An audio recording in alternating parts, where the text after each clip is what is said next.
Kamuting ganyan ay hindi lalaman. Lalago, no? Malibang tanggalin natin yung ilang mga dahon at ilang mga sanga. Ito'y patong-patong na ito. May mga ito yung palatandaang may laman na oh. Sana. Pag nakakita kayo ng ganyan, yung kulay mapula na, may maliit, Ano? may maliit ang laman yung ganyan.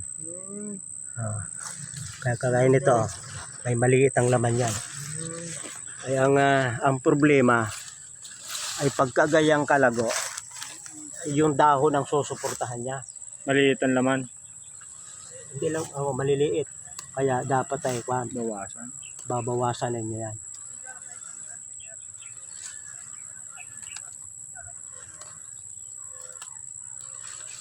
Babawasan ng sanga at babawasan ng dahon.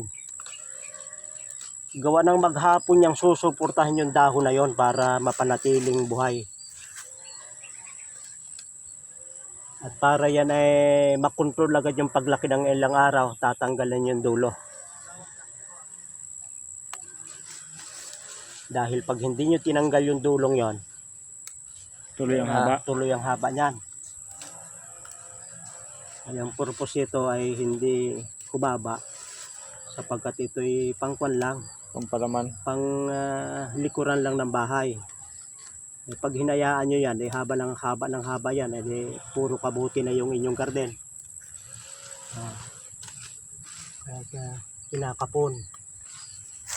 Kung maaari, magbawas talaga kayo ng ito na pa. Yung isang maliit na plastic ay umugat ng marami. Ililipat natin dito yung iba.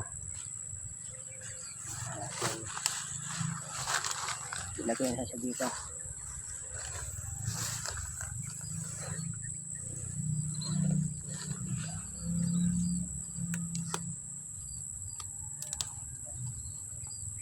Palalamanin natin sa supot ng arena.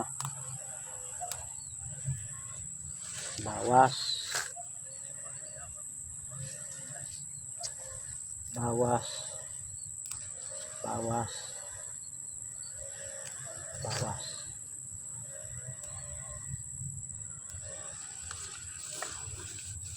Kaya dito natin ilalagay. Pati ito. Ilang puno sila, ilang amlay.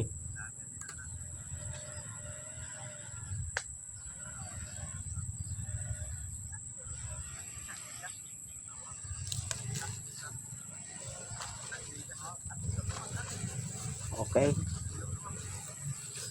Sapagkat yan ngayon ay tagulan, napakabilis niyan na mabuhay.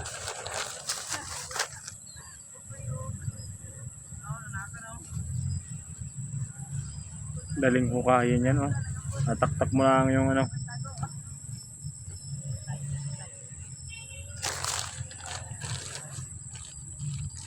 Para pag umulan, makontrol na yung pag-agos. At ito'y babalikan ko bukas at akin tatanggalin yung mga sanga para naman lumaman yung puno.